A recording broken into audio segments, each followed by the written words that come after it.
I think the topic of this video is the most important of all. It's about self-image.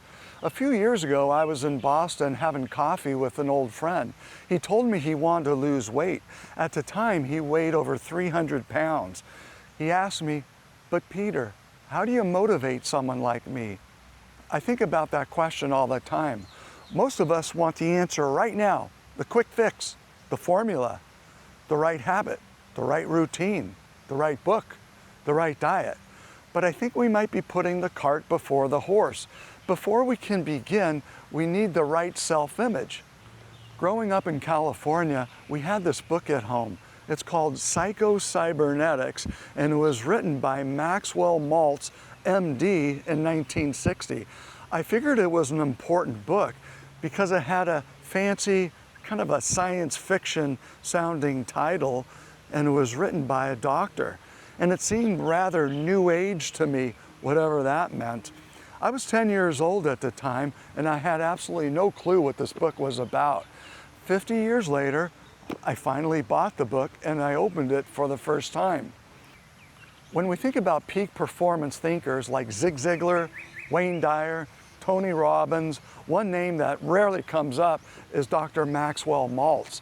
In 1960, the year Tony Robbins was born, Dr. Maltz introduced the idea that your self-image is key to everything: happiness, success, performance, well-being, and I couldn't agree more. Dr. Maltz was not a psychologist. He was a plastic surgeon. He noticed that even after facial surgery, some patients still saw themselves as ugly or inferior. This led him to explore the psychology of self-image. Along the way, Dr. Maltz was influenced by the science of cybernetics. Cybernetics explained self-guided missiles and other phenomena as goal-seeking mechanisms. You can think of cybernetics as a goal with a target. Maltz applied this concept to psychology. He said your mind works like a goal-seeking machine. Whatever image you feed it, your subconscious mind works to make that real. He said self-image was a key to personality and behavior. Here's the target again, but this time with self-image as the bullseye. This is the key to motivation. Maltz said everyone has a self-image.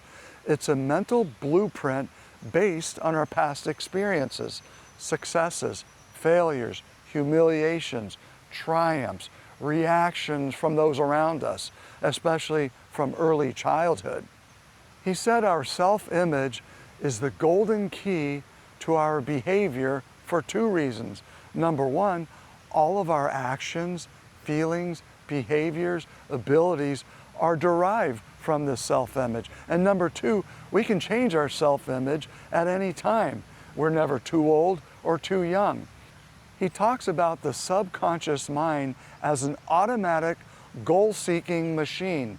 Success goals make it a success mechanism. Negative goals make it a failure mechanism. The machine seeks to achieve the mental images that we create from our imagination. I'll say that again. The machine seeks to achieve the mental images that we create with our imagination. So, how do we operate the machine to change our self-image? We need to see ourselves differently. We need to feel what it's like to be that person we see. Your subconscious mind responds to emotion more than logic, and our nervous system can't tell the difference between an imagined experience and a real experience. And I think that's important to remember.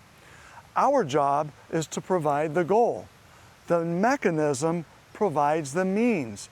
Mistakes are normal. The machine makes course corrections automatically. Trust is part of the process. Provide the goal and then let go. And the role of imagination is huge.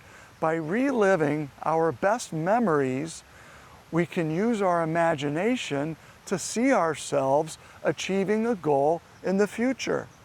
Take small actions to reinforce your new self-image. A new book, a walk, a cold shower, a healthy meal. 2 books I find especially helpful as it relates to taking small actions. One of them is called Tiny Habits by B.J. Fogg. The other one is Atomic Habits by James Clear. The links are below. You've probably heard about those books already. In case you think any of this is bullshit, here are some of the people Tony Robbins has worked with in the past. Athletes like Serena Williams, Wayne Gretzky, Shaquille O'Neal, billionaires like Marc Benioff, the founder of Salesforce, or Paul Tudor Jones, the big hedge fund guy, Steve Wynn, Oprah Winfrey, Hugh Jackman, Bill Clinton. Self-image, visualization, peak performance strategies are highly effective. A lot of great people have used them.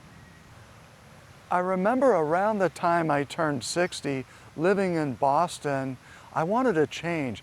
I saw myself living someplace warm, near a beach where I can actually walk to the beach with a new routine, a new purpose. 2 years later, I was living in Miami Beach. Visualization, without doubt, is what made that happen. We don't need to stay stuck in the same old boring grind. Changing our self-image is a good start to a more interesting life. And finally, I wanted to share a few books with you that planted these seeds in me going back decades. Links are below. You're probably already familiar with these books, but I promise it'll be a good reminder. First, we have Ralph Waldo Emerson and his essays, a book of his essays. He said, the ancestor of every action is thought. The next one is As a Man Thinketh by James Allen. You can see I left a price tag on. It's a cheap price to pay to change your self-image. He said, thoughts shape destiny. Great book, classic book. And of course, Think and Grow Rich by Napoleon Hill. He said, visualization precedes material results. Great book. And my all-time favorite, the classic, and of course, my all-time favorite, Man's Search for Meaning by Viktor Frankl. He's my hero. He said, we always have the freedom to choose our attitude. And then, of course, there's The Secret by Rhonda, Byrne, and a bunch of other authors, peak performance type of authors.